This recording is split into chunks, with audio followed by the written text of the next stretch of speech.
now. And then I'm going to share my screen.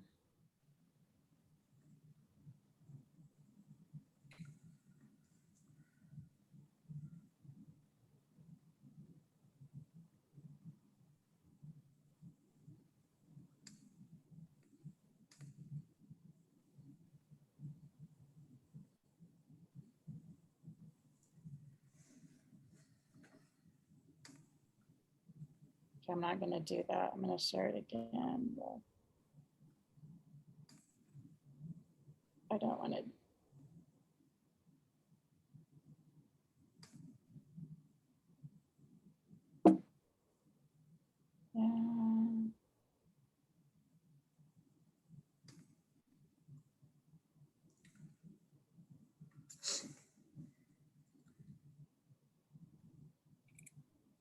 Okay, I don't want to present with the presenter view because it makes it weird. Okay. So can you guys see the PowerPoint? Yep. Perfect. Okay.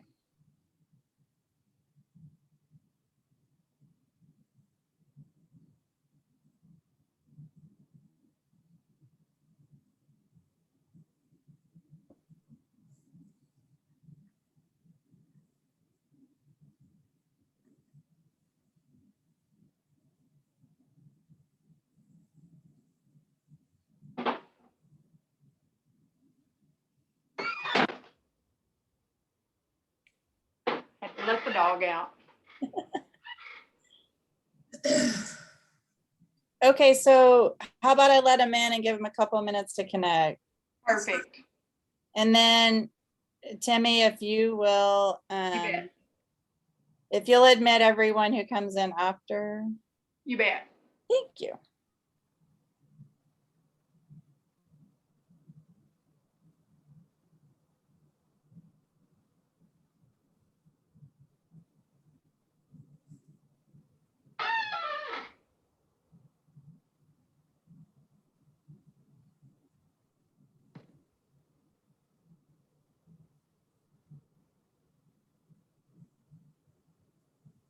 We're at 39 participants. Perfect. Does that count me and Timmy? Yeah, it will count all three of us.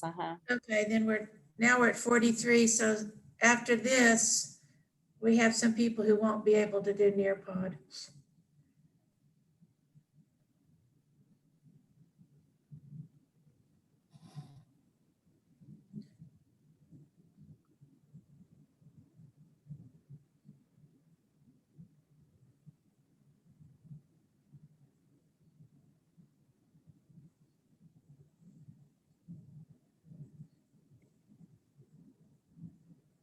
Good morning, everyone. We're letting everyone kind of come in and connect. So I see lots of people are familiar with how to do this on Zoom. So congratulations. We're all experienced. So if you would put your name and where you're from and maybe your favorite topic to teach in the chat while we're letting everyone connect. That would be great. And you're at One Stop Shopping for Social Studies, teaching and assessment ideas from the Social Studies curriculum framework. So if you are interested in the curriculum frameworks for social studies, you are in the right place. We're just going to give a few more minutes for people to kind of connect and get in and get their audio going. It takes just a minute, and then we'll get started.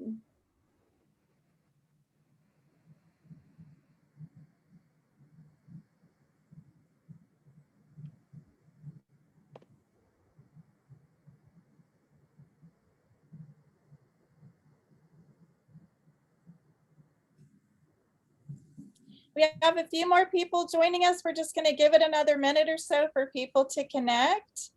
It takes just a minute when they get admitted to kind of connect with their audio and video. So I see lots of people in the chat. If you would put your name and where you're from and maybe your favorite topic to teach into the chat while we're letting people kind of get admitted in, then we'll get started here in just a few minutes.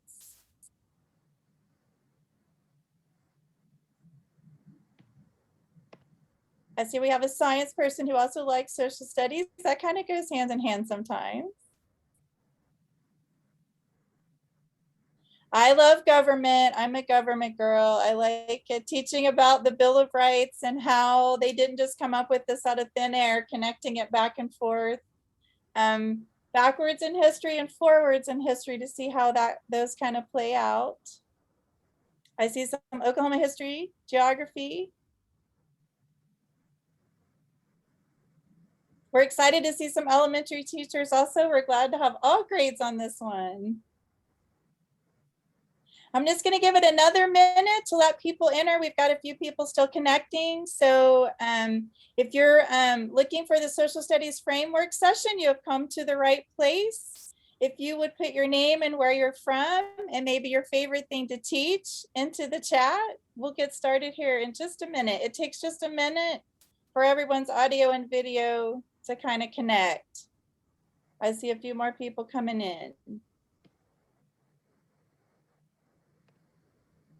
A first year, third grade teacher. Well, we'll show you some Oklahoma stuff, lots of things. It looks like we have people from all over. So I see someone from Broken Arrow and Little Axe. I saw Shawnee, El Reno, Lone Wolf. So it looks like we have a good group on today. There's Alva.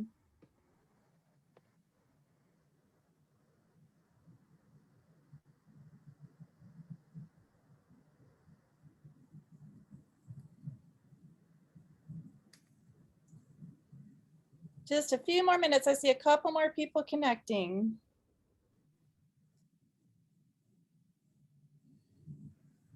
I appreciate you very much sharing a little bit about you in the chat so we kind of see what your favorite thing to teach is and where you're from.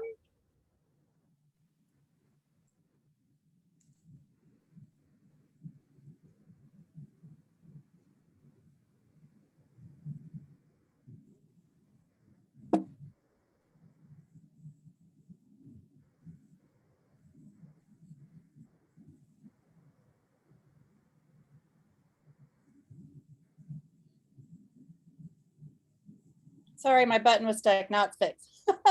I'm Brenda Beamer Chapman, and I'm Director of Social Studies and Personal Financial Literacy at the State Department of Education, which is in the Office of Curriculum and Instruction. I'm very pleased that you're with us today to discuss our social studies frameworks and all the new things that we have added this year.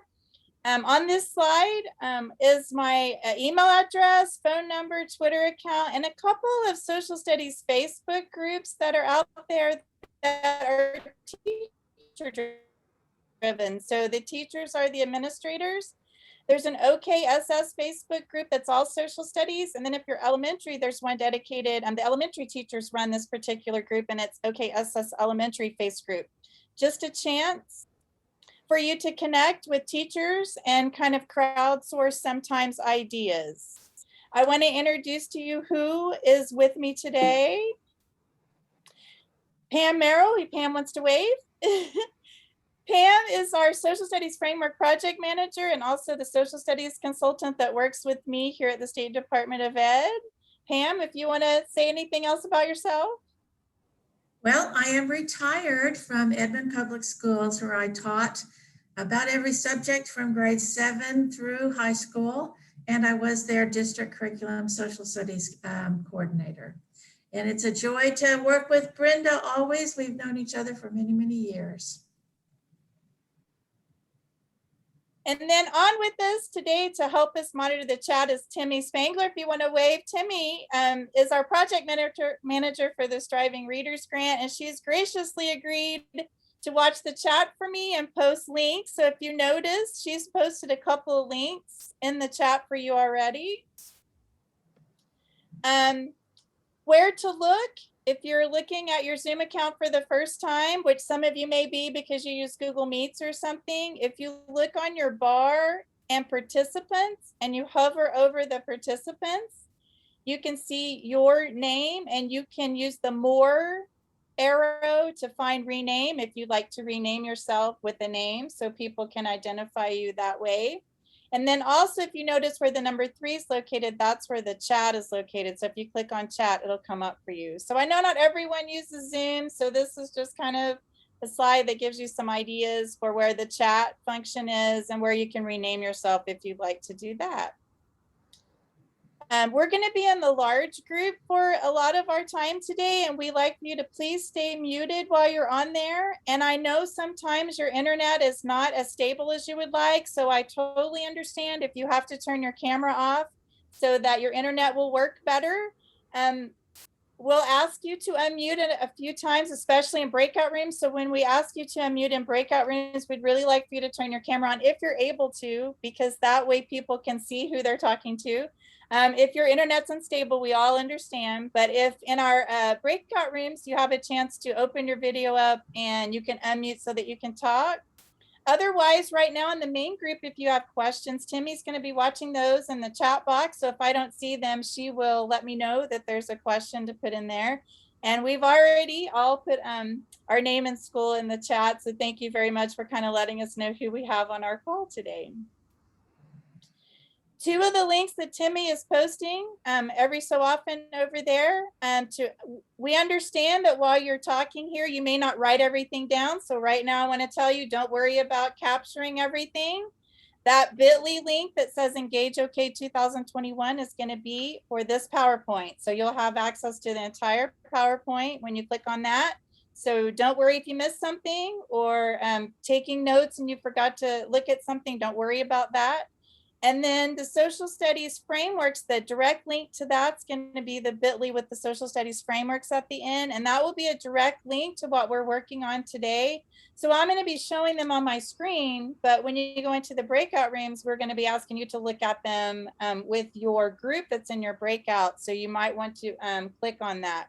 So those are our two links we're going to work with right now. So you have the PowerPoint for later, and then you have the link for the frameworks we're going to be looking at. So right now, what I'd like for you to do is take a look at our pictures that are on the screen, and we're going to kind of try to see where our audience is this morning. So we're going to answer in the chat. If you have never heard of the frameworks, or this is the first time you've looked at them because maybe you're new to social studies or didn't know they existed yet, if you notice our hammer to the left, it's a tool, but it's laying on the counter because we haven't really tried to use it yet. So if that represents you, you're going to put a 1 in the chat. If you notice number 2, there are several tools laying there where you might have looked at it before, but you didn't really understand all the parts to it, and you maybe haven't used it yet, but you've looked at it a little bit. I want you to put a 2. If you notice number 3, we have our tool belt. You've actually gone through it. You've seen what's there to start with that we put in and got all those tools ready to use.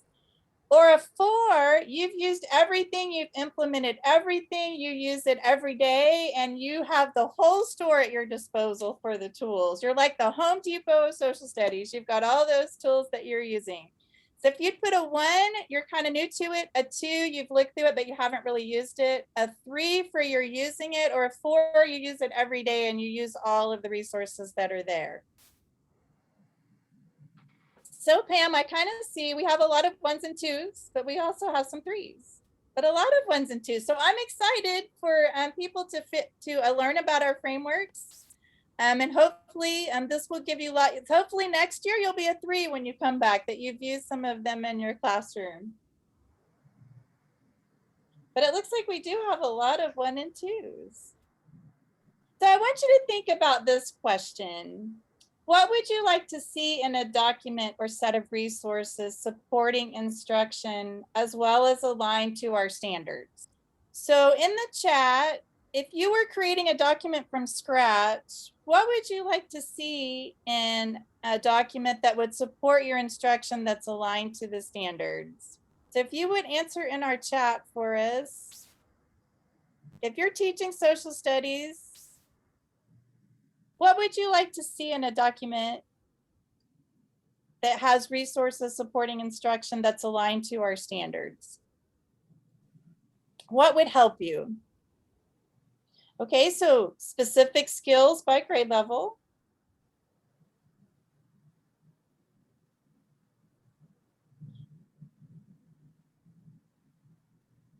Resources.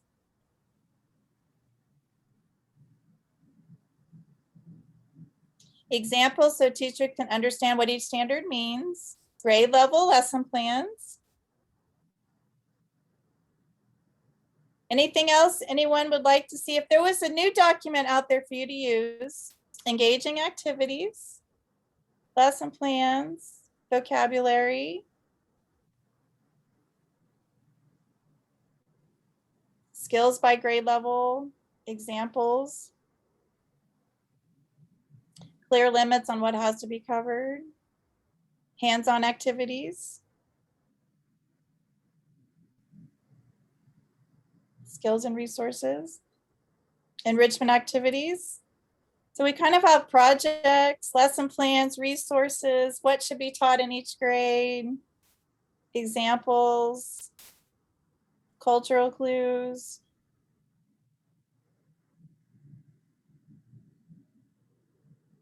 online resources, streamline lessons. So we asked our framework writers when they got started the same question. We asked them, what would you like to see in a document?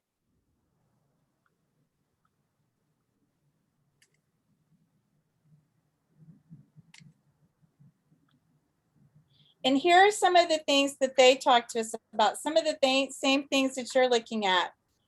Key concepts, primary sources, lesson ideas, examples, all the things that you guys were putting in there. They also thought about inquiry ideas, that project-based and inquiry things for kids to be looking at, formative assessment ideas, and misconceptions. So they thought about some of the same things that you were thinking about with maybe a few extra things. And so when we were beginning to write these, we took this into account and we tried to address all of these in the frameworks. So we're going to look first at what the existing frameworks looked like before our framework writers tried phase 2. And then we're going to show you what's brand new in the frameworks for this year. So we're going to ask you to participate in a little scavenger hunt with us. And we're going to use the chat to do this. So I'm going to go to the frameworks here in just a second, but I'm going to ask everyone if they would go to the frameworks if you want to, or you can watch with me on the screen. So when you go to the frameworks, this is what the landing page looks like.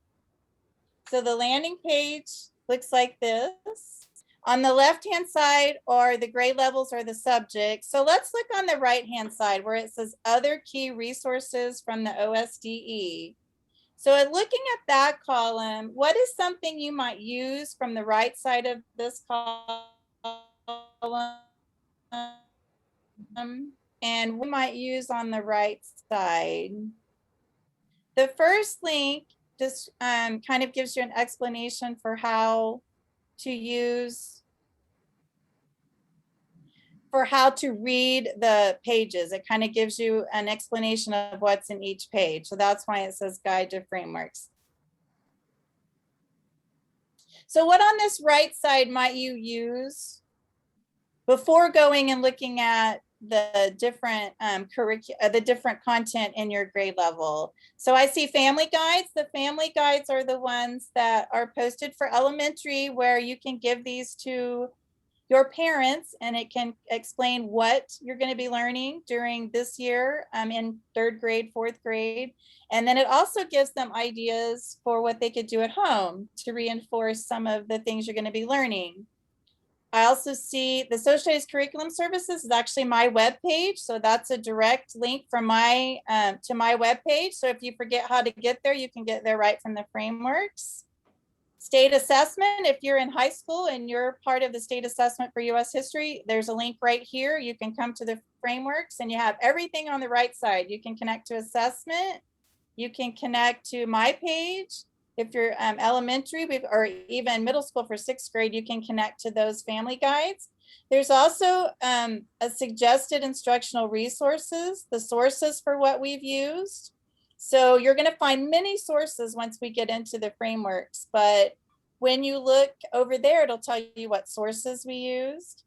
There's also strategies for reinforcing social studies practices that are over there, which is a plethora of strategies for all kinds of things, such as reading or writing, communicating what they learn. And there's also the social studies practices by grade band, which we'll look at here in just a little bit.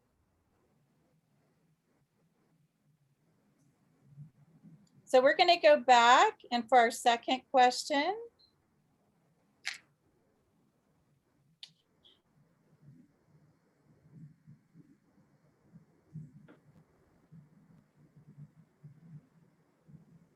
I'm going to click on a grade level. So if you're doing this with us at home, click on a grade level, and I'm going to show you how then to go to the objective analysis. And then we're going to look at the 4 boxes. So going back to the frameworks, I'm just going to click on 8th grade, just because. If you notice, when you come up to the 8th grade landing page, you have these things to choose from over here. I'm going to choose for right now objective analysis. And then you're going to come up and you're going to have all the standards, right? You see all the standards. If you click on the link for the standard, it will come up to a screen like this. So you have to click on the standard, and that will pull you up to these pages. So now I'd like you to take just a few minutes to look at these 4 boxes. You see we have teacher action, student action, key concepts, and misconceptions. Take just a minute to look at those boxes, and which of the 4 boxes do you think would be most helpful to you, and why might it be helpful? And you can just put that in the chat.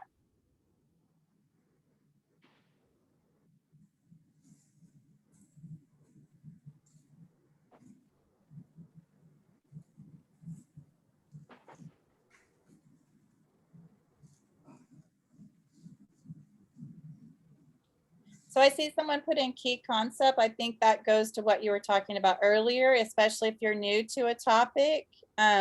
What is it that this standard really talks about, and what are the key things? Misconceptions is also something. If you've never taught this before, especially if you're new to the subject, you might look at this and say, what might they have a misconception about I could have a ready answer for? They may not have these misconceptions, but they might, and you could be ready for it and kind of have an answer for how to redirect them. So I see a lot of key concepts and a lot of misconceptions. If you notice in the teacher and student action boxes, these are things the teacher would do and things the student would do. And the highlighted language comes directly from the practices. So the one thing to know about social studies, if you're new to teaching social studies, we have content, which is the content objectives. We also have the practices, which are the skills you use to teach that content. And so if you notice, the bolded language are directly from our practices, which show how you would teach this subject.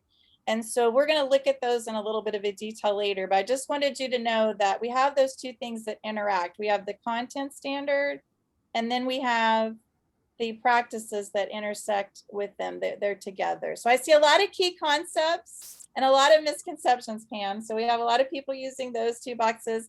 And I think once you understand more about what the practices are, you might also use the teacher and student action boxes. Okay, we're going to go back to our next question.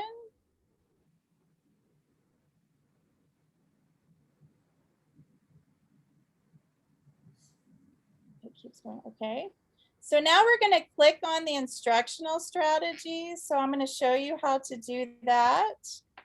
So once we're back over here to the frameworks and you've looked at these 4 boxes, notice at the bottom of that page is an instructional resource tab. Because of page limits, we couldn't put them right on the page. So you have to do one more click. And when you click on that, this is what will pop up. So what do you notice about this page? You can put it in the chat. What do you notice about this page that might be helpful to you?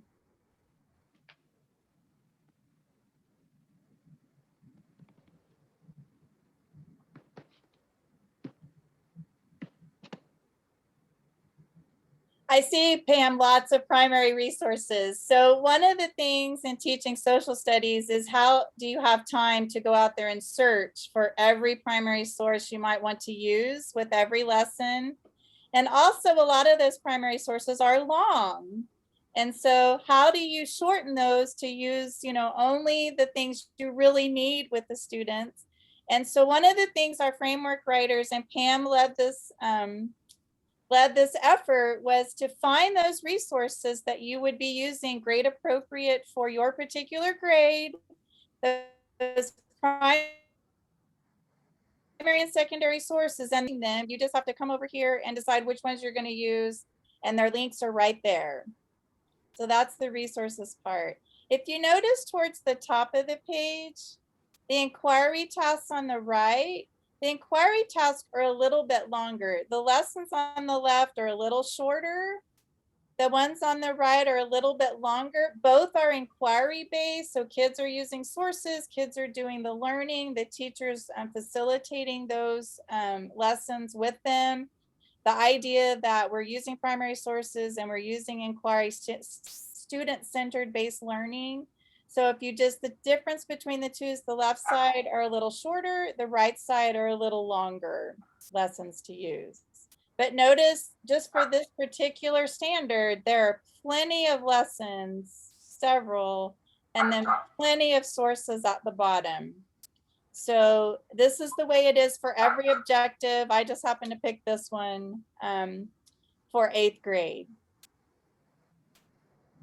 So that's a look at what was there in year 1. So Brenda, yes. while you're there in the online frameworks, could you show people how to get back to the home page with that wiki link at the Yes. top? So if you scroll to the top, wherever you are, if you want to get back to the home page, there's a wiki link at the top. And when you click on that, it takes you back to the very home page. So anytime you're anywhere on any page, if you hit wiki at the top, you will get back to this page, which is the main page for picking. So the grades are on the left and the other resources we looked at first are on the right. Okay, so we're going to ask you now to do something fun.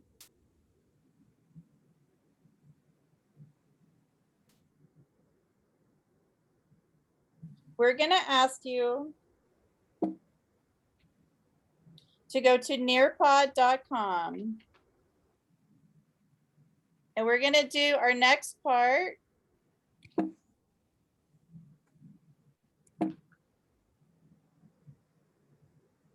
We're going to do our next part at nearpod.com. So if you would go to nearpod.com, we're going to generate a code for you. So if you give us just a second to generate the code, then I'll let you know what the code is.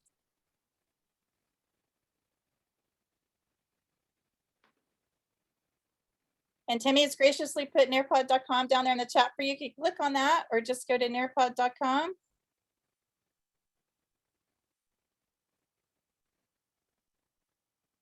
Pam is going to generate a code for us. Okay, and I'm going to put it in the chat down here, maybe.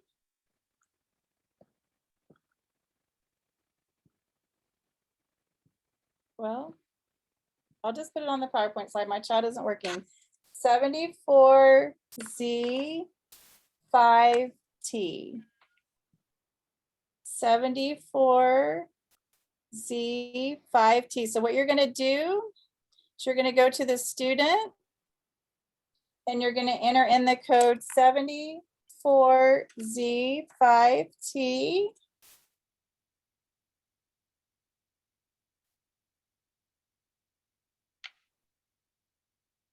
And you should join our class. And you'll have to put in your name and join lesson. So we have a limit. So if you don't get in, it's because we've reached our limit, but I joined so that I can show you on the screen. So as many of you can, please join so that we can be interactive on our Nearpod.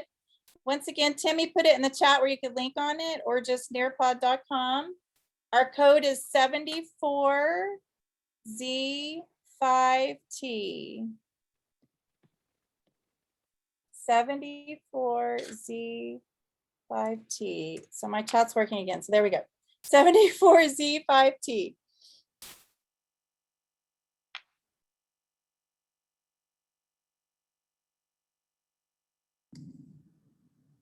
Pam's going to be leading us through these slides and show you what's new this year for the second year of the frameworks that addresses some of the things you were also talking about in our first slide about what you wanted in a framework document.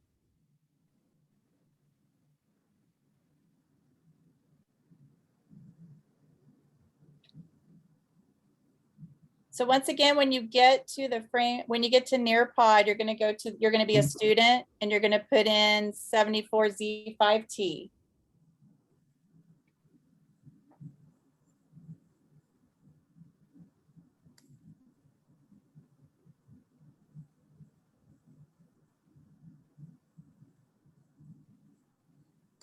Brenda, is it case sensitive for the Z and T? I think so. Yes, I do.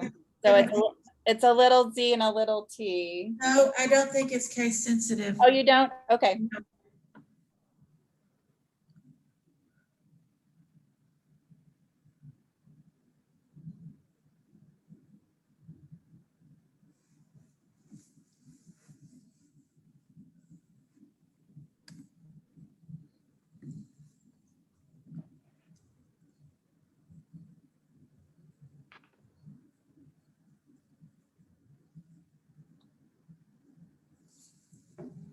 Giving just a stretch break, just a little bit to everyone to get over there.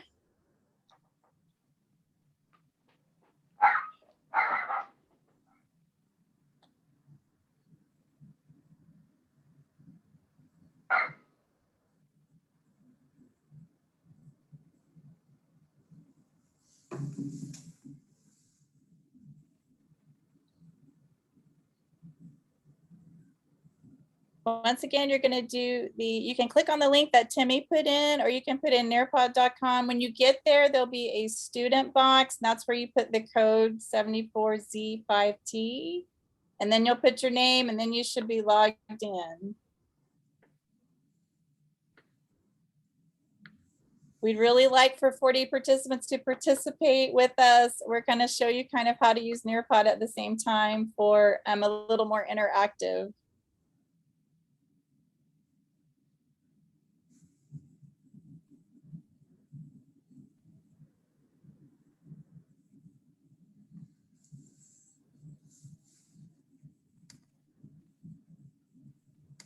Do you have 40 participants, Pam? Not yet, but we can start. We have 36. Okay, well, I say go, and I'll show for those of you that feel uncomfortable clicking over there. I'll participate. Okay, what Brenda showed you earlier was phase one of what the frameworks writers worked on. They worked on that the year before last. And this past year, a new team of curriculum writers worked on phase two. So the additions that we'll be looking at in this Nearpod will kind of feature some of the new things that our original team of writers thought that teachers around the state would like and enjoy. And we hope that you will too. So periodically I'll pause and I'll ask for your feedback throughout this part of the presentation this morning.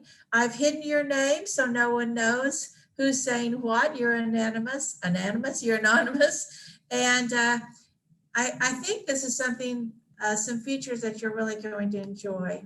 So Pam, can I interrupt just a second? So for Yes. those of you that are putting in the chat, you can't access it. You can just follow along with me because I joined. So this is what you would see if you could get on. Sorry. Oh, okay, that's fine. So in phase one, you can see from this particular graphic that we use the state standards and the practices to work on objective analysis. That was the first page you looked at with the teacher and student actions, and to gather instructional resources. The second phase we worked on this past year was to develop sample formative assessments for all of the objectives in our standards, to seek out and create inquiry lessons in different models for you to use. They're classroom ready. And we also put together our ideas, our suggestions for unit progressions. Where would I begin tackling to teach this subject? How could I divide it out during the time I have in the school year? And what would be some of the best resources from those available from year one that I could use to accomplish that goal? One of the newest things was the idea of formative assessments. I know we all measure student learning and we evaluate along the way how people are progressing, but we wanted to offer some new ideas that perhaps are more non-traditional ideas to measure student progress along the way. And those are the types of assessments that we tried to develop many samples of for you to use this year. As you look at the idea of what is assessment, especially what's a formative assessment, what do they look like in your own classroom? How often might you use them? How do you use the feedback? Does it really impact your instruction in the future? Those are the kind of questions we asked each other. And in answering those, we tried to develop, again, the kinds of formative assessments that we think could help you receive that kind of feedback that would really guide instruction better for you as a classroom teacher. This first question I'd like you to think about is, what do you believe to be the most important purpose or goal for using a formative assessment in your classroom? Formative being, remember, something that we use to evaluate student progress before the end of instruction. So if you would type your answers to that question, what do you think is the most important purpose for using a formative assessment?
I'm going to start sharing some of your responses. I think we're mostly on all the same page to gauge where students are at the moment in the middle of instruction, to see what skills they might need help in developing, to maybe even adjust the teaching I'm going to be doing in the future, to adjust maybe even some resources that I choose to use.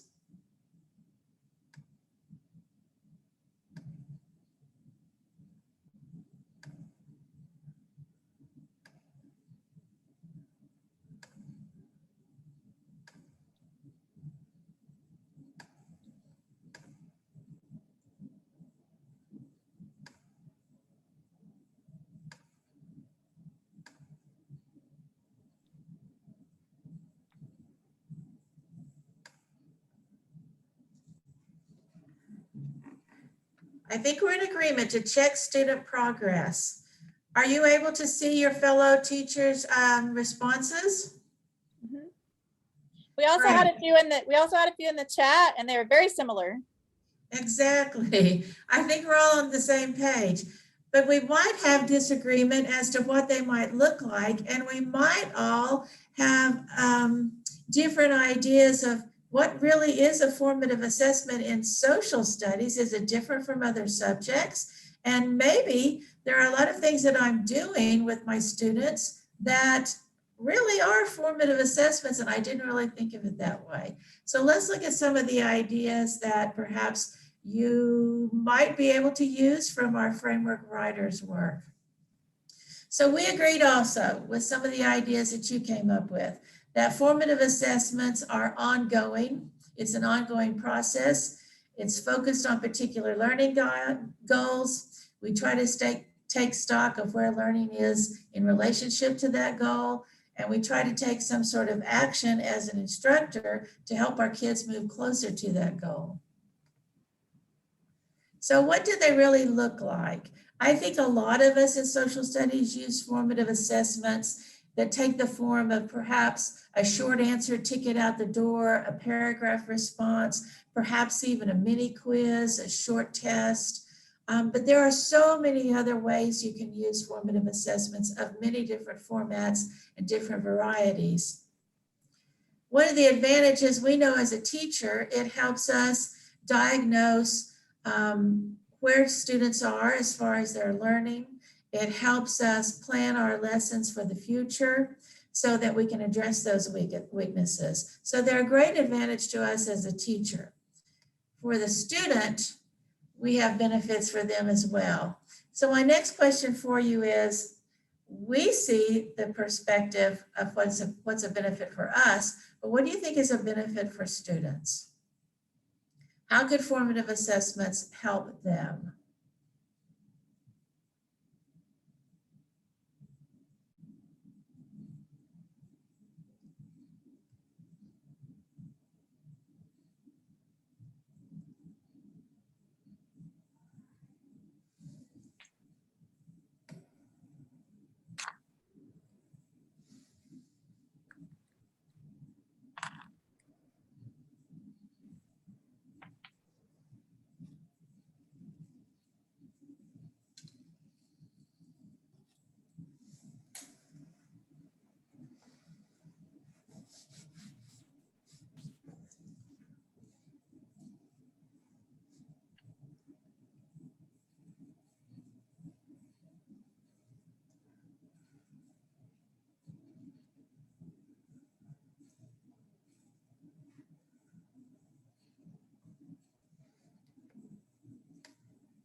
I see a lot of common answers here, but I love some of the wording that some of you have used. They can show me what they know. They have more confidence in that they've learned something. They can gauge their own learning, of course, but it gives them the ability to really quantitatively measure what they've learned so far and where their strengths and weaknesses are. You know, we can talk all the time. People can tell me all the time how to parallel park, but unless you get me behind the wheel and ask me to actually park my car that way, I'm not really confident myself that I can do it until I do it. And I think that's a real strength for formative assessments. So let's see what our framework, yes? We also had one in the chat that talked about allowing students to share. We had one in the chat allowing students to share what they know without a formal test. Yes. Without it supposedly counting for a grade. Yes. Yes. Great ideas. Well, let's look at advantages for the student, just summarizing it. They really start to internalize what their learning goals are, where they really are weak, where they are really strong in their understandings, and set targets for themselves. I think it really does give them ownership in their own learning, as many of you stated. So let's look at what the frameworks writers came up with and where they decided to offer you some suggestions. We realize that formative assessment should not be used for grading. They need an opportunity to learn before they're graded on what they have learned. But we also wanted to use formative assessments as an idea or suggestion even before instruction, not just during instruction, to find out what they know before we tackle a topic, as well as while they're progressing through a particular subject or topic. So for our criteria in writing some formative assessment samples for you, these are the kind of guidelines that we used. We wanted to create very much student-centered tasks where this teacher stands to the side as a facilitator and really lets individual students prove what they know or show what they've learned. We wanted it to measure progress during instruction, of course. We wanted to incorporate as many of the social studies practices as possible.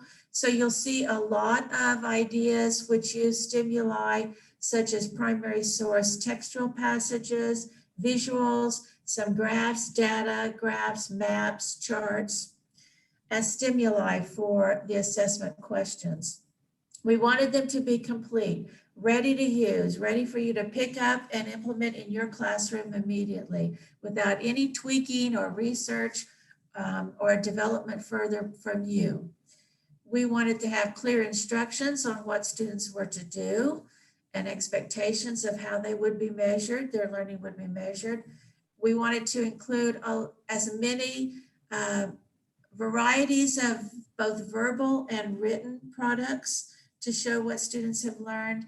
And we wanted to develop some ideas that would be brief, that would consume as least instructional time as possible for you. So hopefully we succeeded in those goals.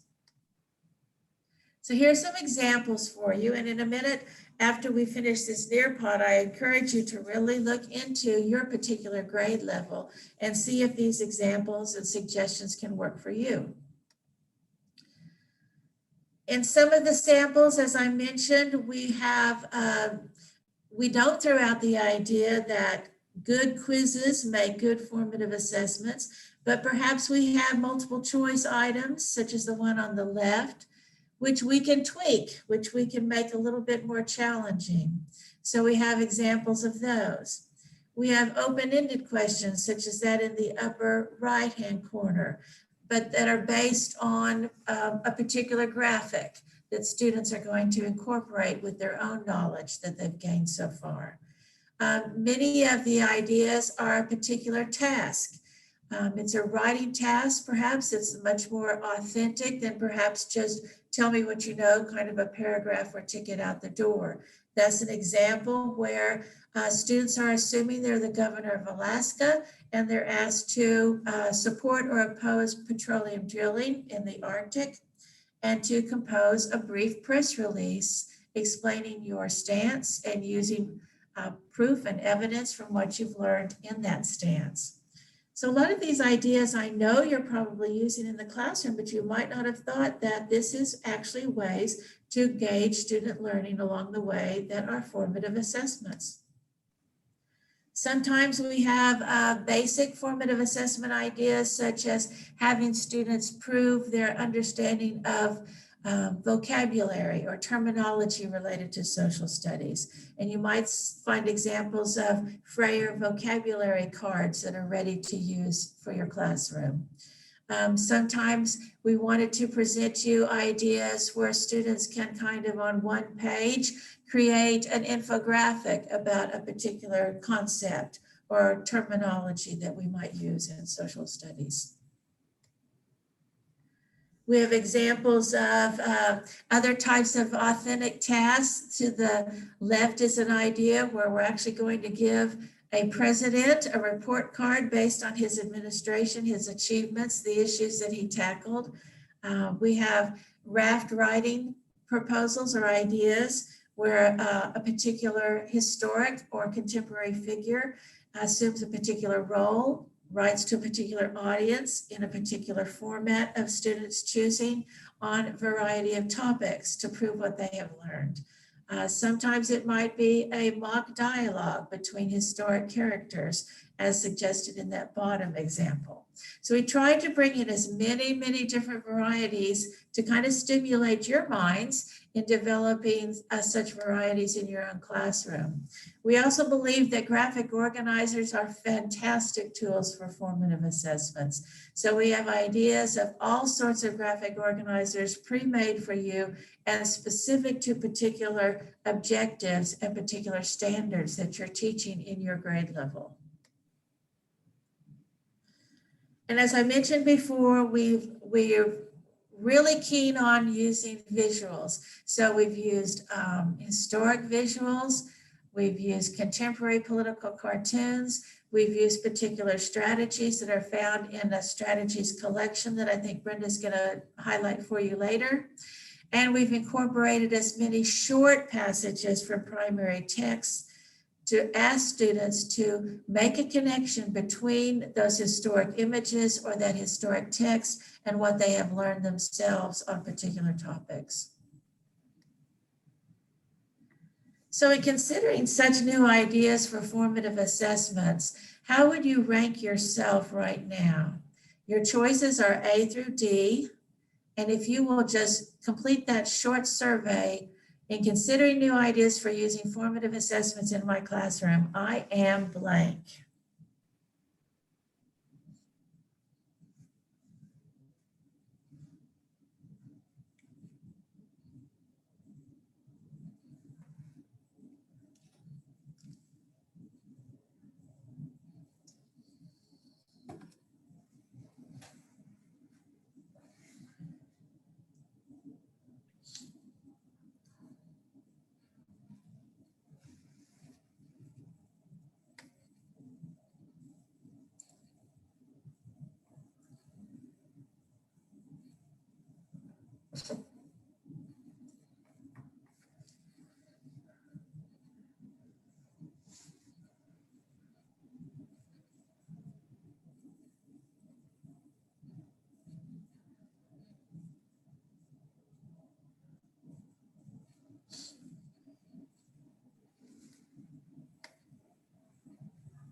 Okay, I'm going to share your results. It looks like almost everyone has responded. Many of you are very interested.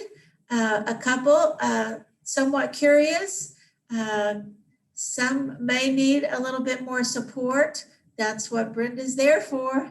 And she's happy to help you develop some more of your own. But I think you'll find lots of ideas to get you going within the frameworks. So here's what your responses look like.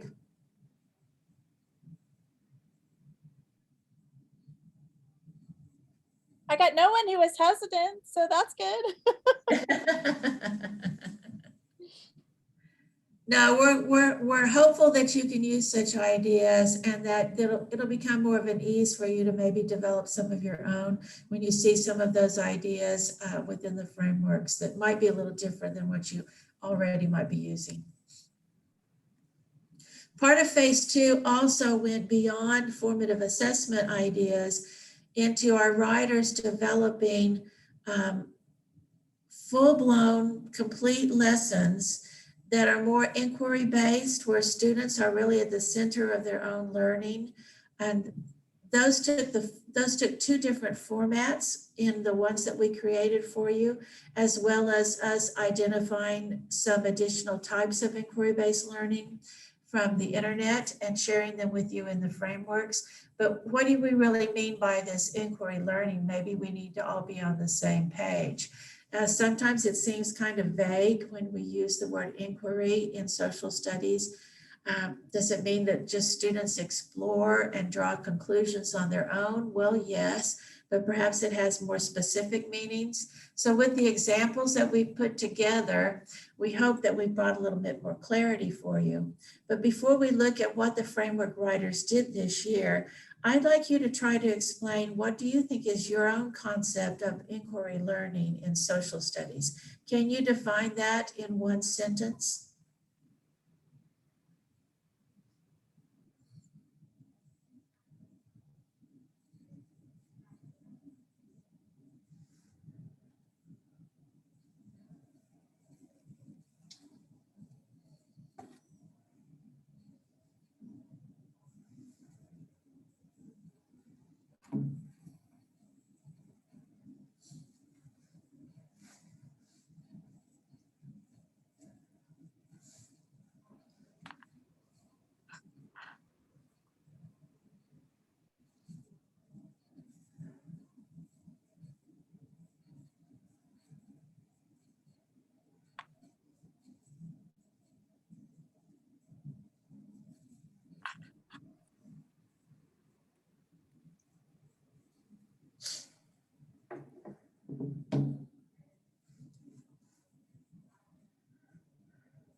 Okay, I'm going to start sharing some of your responses. This is where I think some of us have some varied opinions about what inquiry learning might look like in social studies, everywhere from learning about a concept through a self-driven exploration to researching on a topic to starting out with a question and seeking answers on one's own, all of which I think are very valid descriptions of what inquiry learning can look like. Many of you have mentioned hands-on, student-centered, various levels of ability that students can show their learning, that a student must be self-motivated, that is an experiment of discovery from the student's perspective, actually using or applying the knowledge that they've learned, perhaps working collaboratively with others in groups or as partners, reaching their own conclusions based on facts. All of these great ideas of what inquiry learning can look like and does look like in social studies. For our frameworks, we were looking for particular lesson ideas, and we developed particular lesson ideas that are very self-centered, they're very student-centered, very much based on discovery, and very much focused on particular questions that students are seeking an answer to. Did I give you enough time to look at those answers?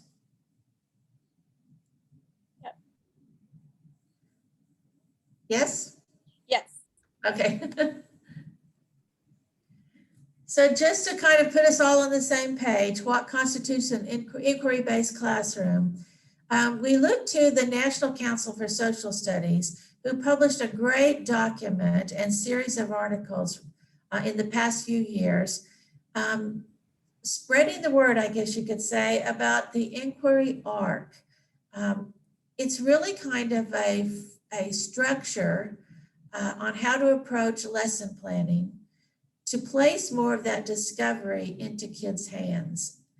And the inquiry design model that our framework writers worked with very much follows that inquiry arc design that the National Council for Social Studies has done much research on and has published quite a bit on how successful it can be in your classroom.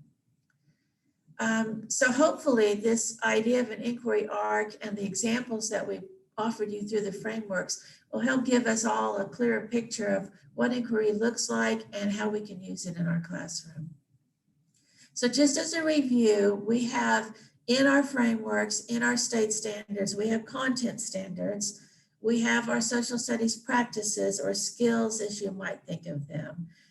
Those two components make up our social studies academic standards here in Oklahoma. And we use them both together in developing an inquiry design type of lesson. So skills and practices just as important as content in all of the inquiry design types of lessons. These are kind of the principles that govern what inquiry learning should look like in social studies. We expect learners to be the center of the process. We develop activities for those learners that will help them focus on a set of information or a set of evidence in processing what they've learned and how they're going to answer a question. The teacher's role is pretty much to facilitate and support learning instead of directly convey information. And we rely heavily on critical thinking of the students and especially working collaboratively together through that thinking process.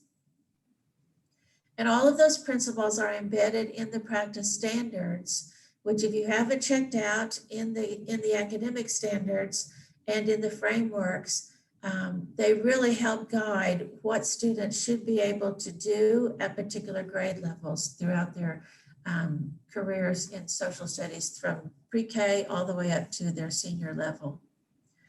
Now, a little bit about the inquiry arc I mentioned before. It's published in an online, you can get this online publication. It's a great read over the summer. It will give you wonderful ideas on how to build those kind of critical thinking skills in your students by using the inquiry arc. And we use that in our research and development of inquiry lesson ideas and samples for you. So if you want to get that, you can go onto the National Council for Social Studies website and read it online.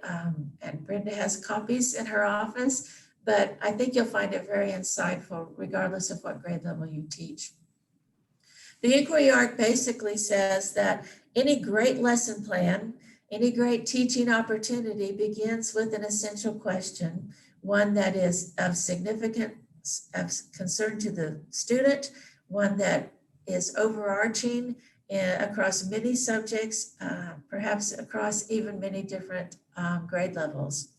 An inquiry arc also involves a lot of evidence and analysis of evidence, whether it be historical, geographic, economic, and it involves students engaging in an authentic task to deal with the evidence, to show what they have learned, to process their learning. Essential questions are those enduring understandings, those lifelong questions that sometimes we lose sight of in social studies because, let's face it, we have a lot of content to focus on and to master. And sometimes we kind of get lost in the details of the content that we speak, that we teach, and we lose sight of those big, broad questions that are timeless, that as citizens, no matter how young or old we are, they come up repeatedly in our life. So what do essential questions do? They're relevant. They provoke deep thought and lively discussion. They are stimulating. They help us transfer understanding from one subject or one grade level to the next and on into life. These are some sample essential questions you might see in our frameworks. Things like, what if anything is worth fighting for? What's the American dream? Is it a reality? What's it mean to be a citizen? What's our responsibility to our own environment and the world around us? All of these things are those big, broad ideas that I know you use in your classroom, but trying to focus lesson plans on them is sometimes challenging. And that's why in some of the sample lessons that we've created for you, we hope we've brought some of those essential questions into the picture more strongly. So we have in our frameworks, we have levels of questions, we have knowledge-based questions, we have something called supporting questions, and then we have those essential questions. And you'll see those in the lessons and samples that are provided in the frameworks. Here's an example of 5th grade. Our content standard says that we are to examine the causes and effects of the significant events that led to the armed conflict between the 13 colonies of Great Britain. And one of those objectives is to focus on the Boston Massacre. What happened? Why is it significant? How did it lead to further conflict? So our essential question is, what, if anything, is worth fighting for? Our supporting question is directly tied to the Boston Massacre and that particular 5th grade standard. And that might be an example of a supporting question, might be, what risks did colonists take in order to resist colonial authority? So that's an example of how some of our lessons might start out with an essential question and a supporting question, but both tied directly to the particular learning standard and objective.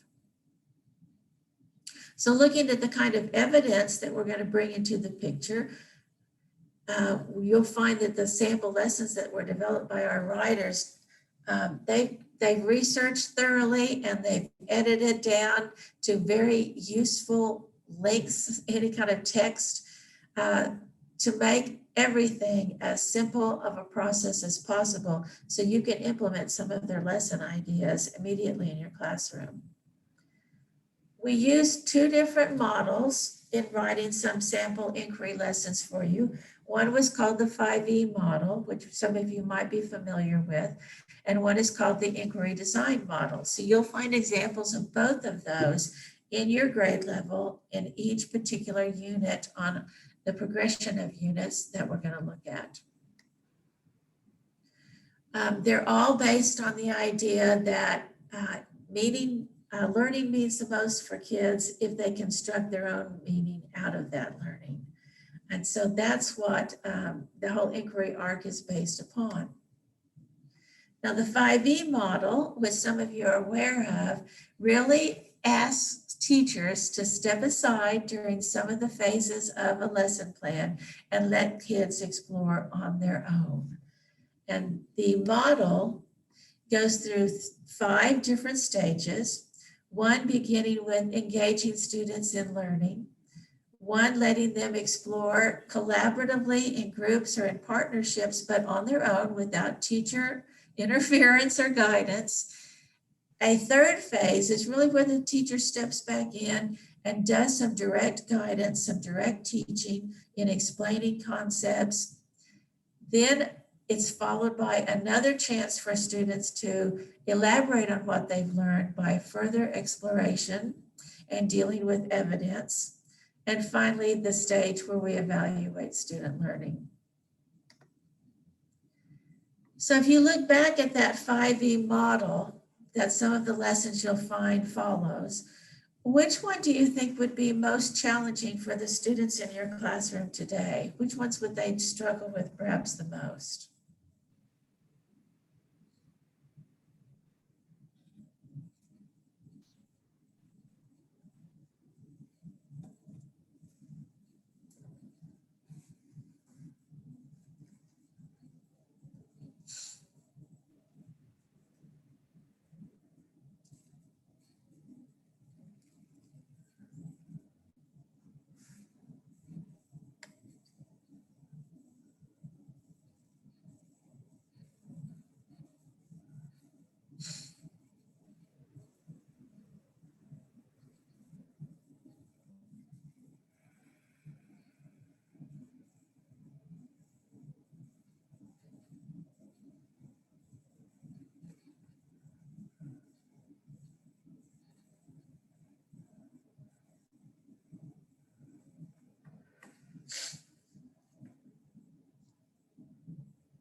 Okay, I'll share your answers in just a second for a few of you who have not decided yet.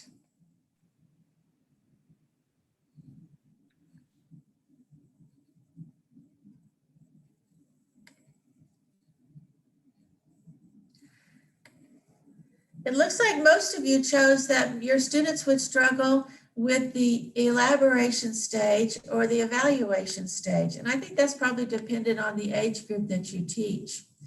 I think sometimes it is difficult for students to work collaboratively and to take what they've learned and extend it into new applications or into new situations. So I might agree with you definitely there.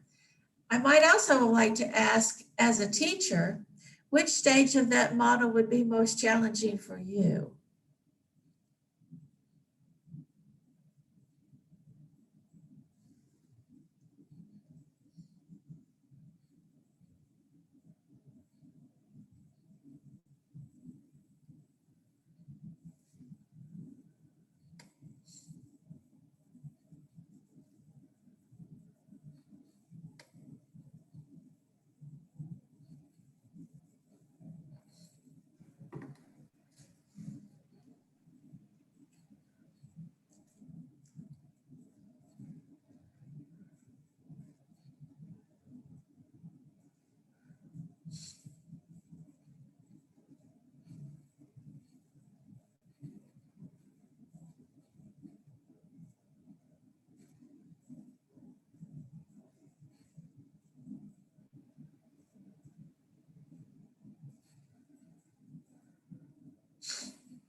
I'll share in just a moment. When the last couple of you have responded, I'll give you a few seconds.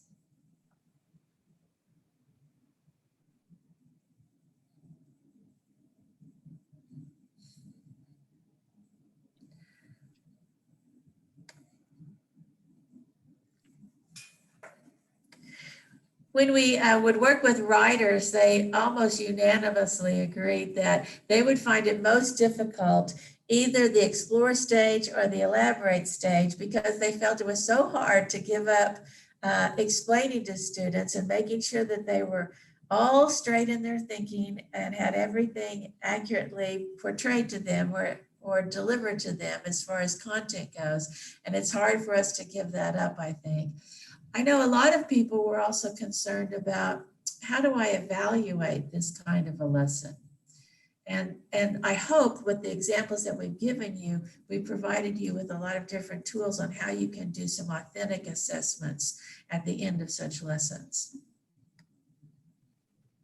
The second model that we use to develop some sample lesson ideas is the IDM model of inquiry learning. And Brenda, do you want to explain this one for people? Sure. If you want to advance the, so Yes. one of the things that with the inquiry learning and the inquiry arc, like we were talking about, is that you start with the question. So you're giving students that essential question, then you're giving them tasks to work with so that at the end they can show their learning through that task.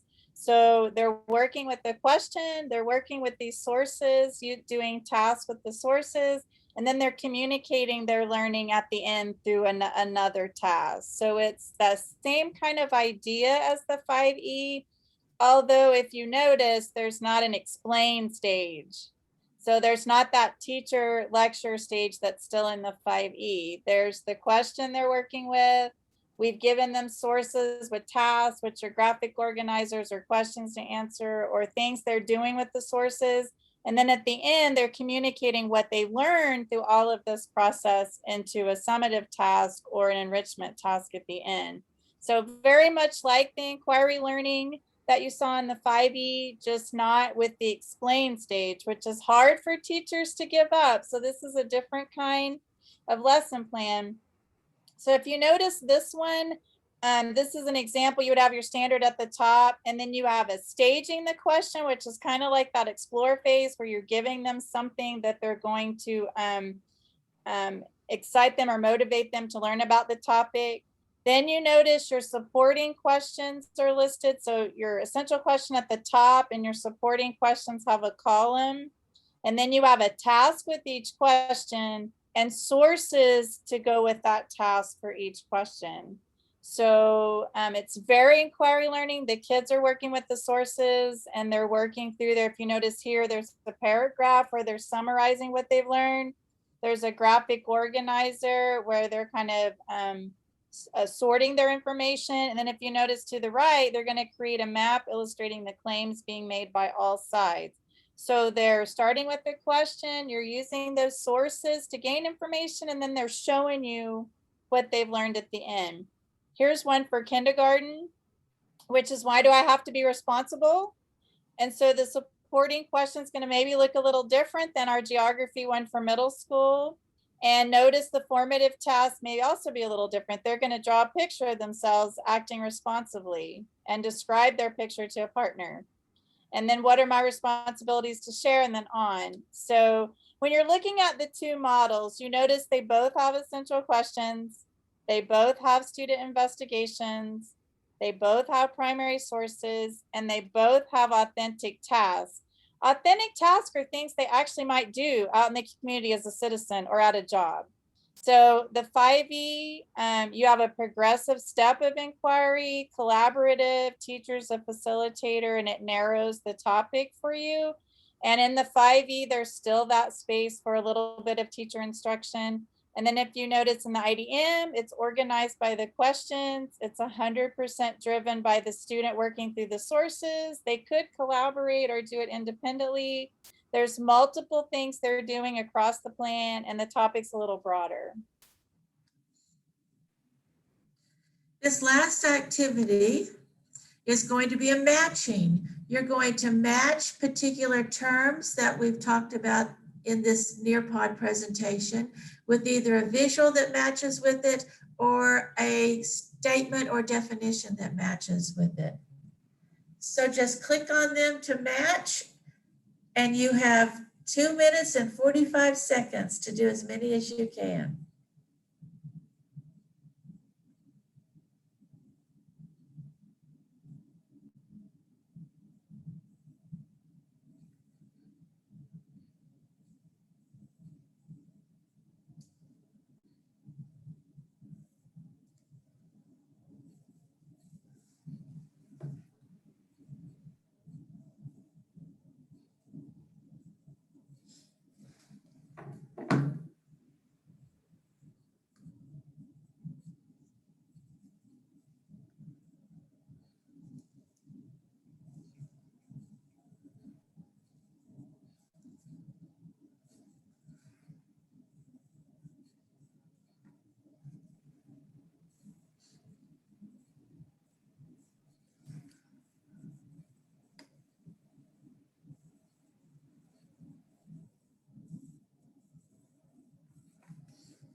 I see many of you have matched your pairs together.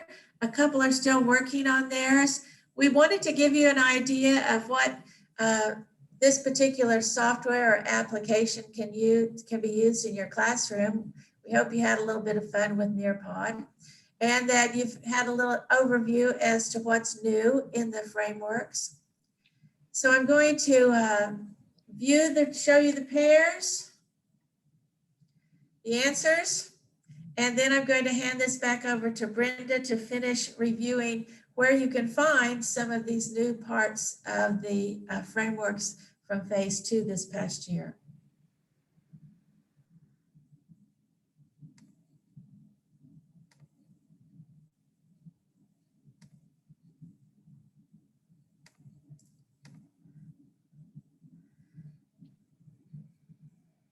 Okay, Brenda, it's yours. Okay. So I'm going to really quickly show you what where you can find all the things that Pam was talking about. So once again, we're on the landing page. If you click on a grade, I'll just click on 8th grade again since we're used to seeing that.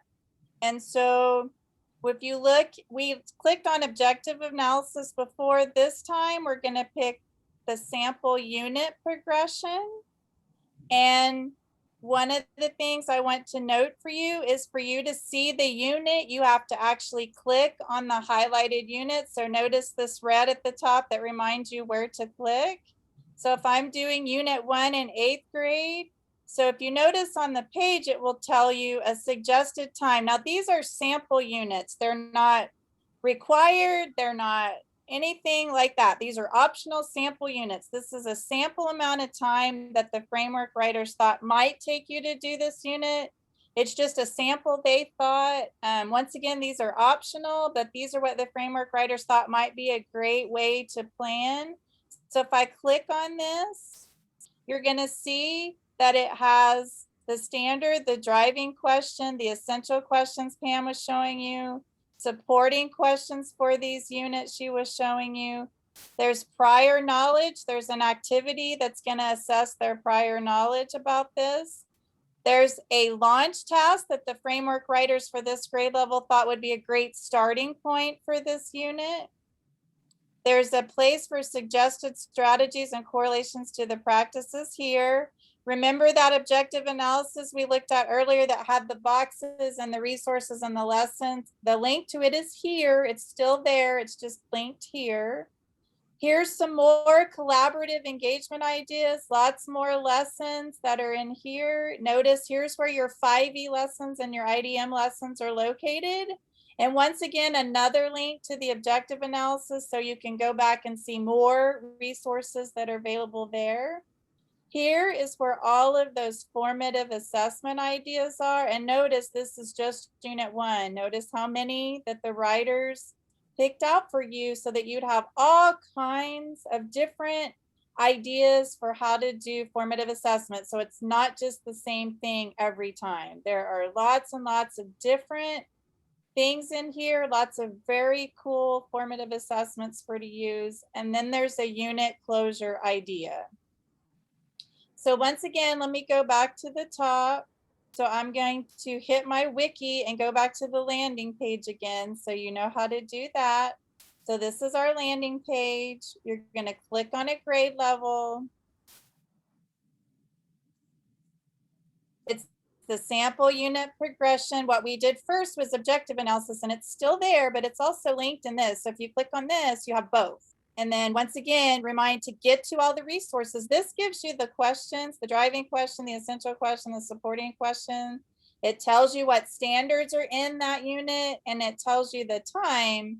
All these are optional, but to get to the resources, you have to click on that, and that gets you to all of the different resources that are on.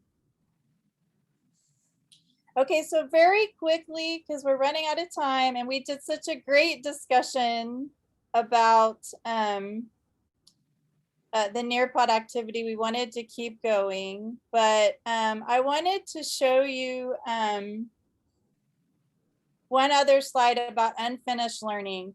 So, you know, we had this thing called the pandemic, and we had, a stoppage in the spring. And then last year, some of us were in person, some of us were virtual, some of us were hybrid, some of us were A and B blocks. We did a lot of things last year to make sure that all of our students were reached. So with all of that being said, with in-person learning and virtual learning and the stop from the year before, we may have a little bit of gaps in learning in different places. And so one of the places I want to go back and show very quickly, since we're short on time, is back on the landing page, back to the right where we were talking about all of the things that were over here. If you go to the social studies practices by grade band, one of the things I would talk about is there's no way to go back and redo all of the content if you think someone has missed it, but you can look at the practices and help them through this. So the practices are in grade bands. So if you scroll this way, you can see all the grade bands. So if I'm a 6th grade teacher and I know they lost a little bit in 4th and 5th grade, I can go back and look at that grade span and just kind of see, I might have to add some extra supports to that. But that's a place you can go, and developing those skills are going to help them learn the content as they go. And once again, to get back to the main page, you hit the wiki at the top. The other thing I would like for you to look at is strategies for reinforcing the social studies practices.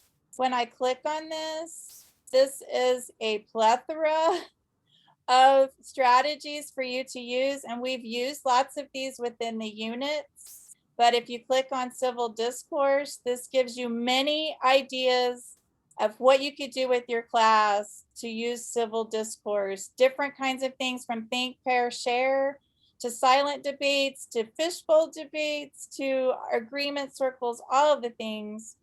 And there's all of these things for active learning. There's more for reading and writing. So this has a ton of strategies located in it. And I wanted to make sure that you were able to see that. And once again, I'm going to go backwards out of this. That's a live binder. Once again, this is the main page, so that's here. And to get to all the resources we were showing today, you're just going to click on your grade level and find them. So I wanted to make sure we did that. I also wanted to show you that if you want to know more about action plans for supporting students, The State Department has done their Ready Together Oklahoma, and you can get there at readytogether.sde.ok.gov for more information about supporting your students through the pandemic and beyond. If you would do me a great favor in the chat, if you think about all the things Pam talked about, essential questions, inquiry art, 5E lessons, IDM lessons, what's one of those you're interested in exploring with your students or interested in exploring the resources in your grade level that's in the progression? Formative assessments, 5E, IDMs, essential questions. I have teachers that started essential questions this last year, and they text me all the time and say, I don't know how I ever taught without these. They're great. They give the kids a place to start, and they go and connect their learning all the way back. So I see lots of different answers. I see formative assessments. I see 5Es. I see IDM. So we're excited for you to go in and find all of those things that you're in your grade level. So one more thing I'm going to ask you to do while I'm putting your PD certificate into the chat is for you to look at these pictures. If you were to describe the frameworks using a picture, which one would you describe and why? So if you just pick a picture, the frame house, the castle, the log cabin, the mansion, or the motorhome, which one describes for you what the frameworks are and why? And if you'd stick that in the chat, I'm going to put your PD certificate in. Well, it didn't go where I wanted it to.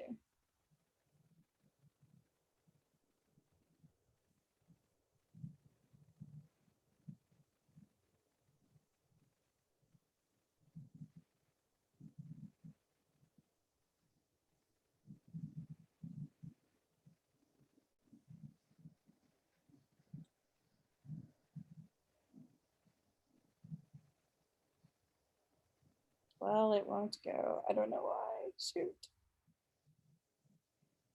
Well, my chat is not working. Do you want me to try to put it in the chat? You just want that link in the chat? Yeah, that link that's up there that I just put on there. Let me try to do it this way. I don't. Yeah, it won't let me grab it.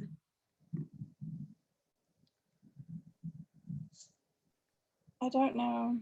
My chat has not been working today. I apologize. It absolutely.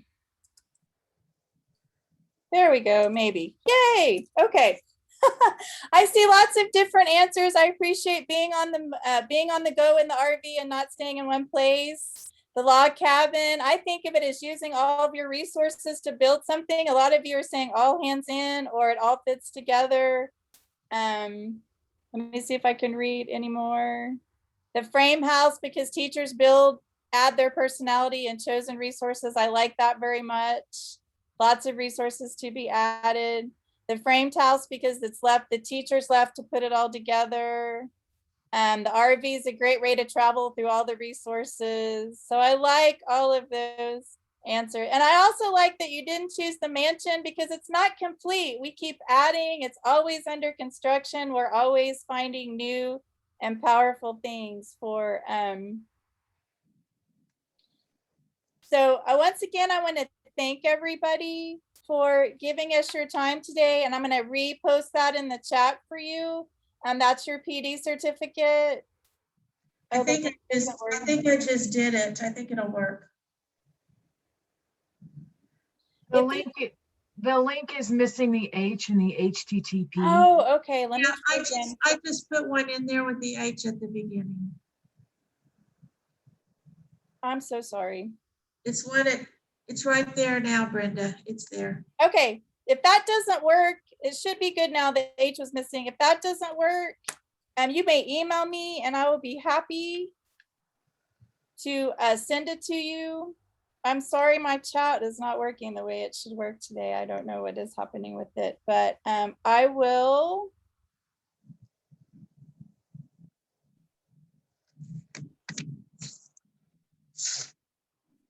I will post my email back up here. It's brenda.chapman@sde.ok.gov. And if it didn't work for you for any reason, you can email me and I'll be happy to send you the PD link.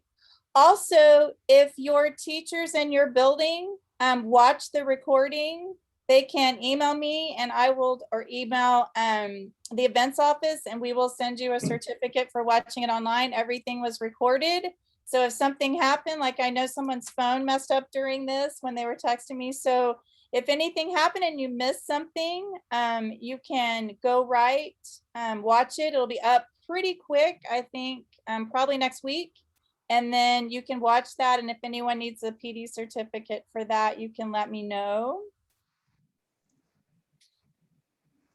And I appreciate, once again, everyone giving me your attention and strolling through the curriculum frameworks with you. I'll hang on for just a second because I know we're 2 minutes over for if anyone has a question.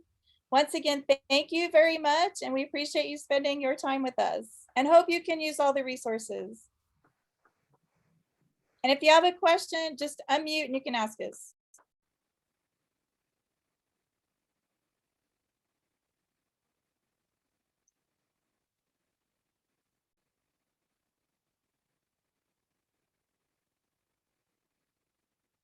And if it didn't work for you and you need me to email it to you, you can just Hey, Brenda, I still can't get to the learning, the progression. okay, so I'm on that page right there. okay, so click on any grade. I'll just say 8th again. Okay, yep, I'm going to, yep, that's my problem right there. Yeah, and then do you see the progression again? Yes, ma'am. All right, that usually you. we tried to make as few clicks as possible, but there's a few clicks you have to get to. No, that's okay. I was clicking over on that right-hand side, going to 8th grade, Yeah, whatever, standards. Yeah, yeah. right. Okay, perfect. Thank you.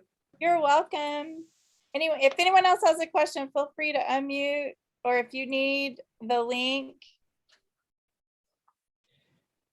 you can find, if you miss the frameworks link and you go to the State Department of Education, you can put in frameworks at the top on the search bar, or if you go to the social studies page, my page, there's a link to it there too. So if you miss the link, you can find it on the State Department of Education page. Just go and put it in the top or look on my page. Did you get that message to email me? My phone's half black and I'm trying to. Yes, I did. I got yours down and I will email it to you. I'm so sorry. Thank you, ma'am. You're Thank you, welcome. ma'am.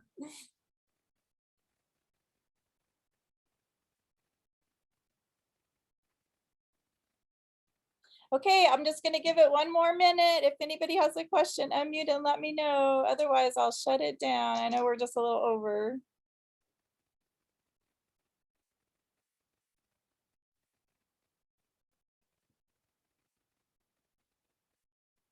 And if anybody needs me to email you the certificate, just drop your email in the chat and I'll be happy to send it to you.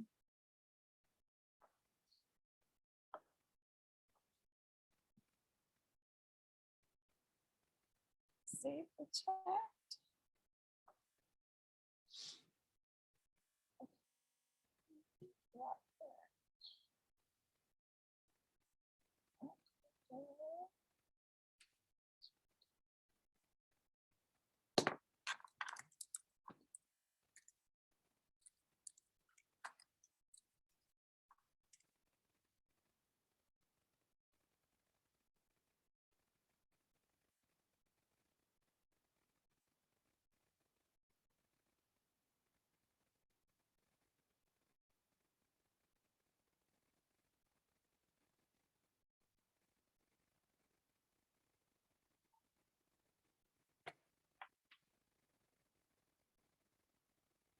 Donna there?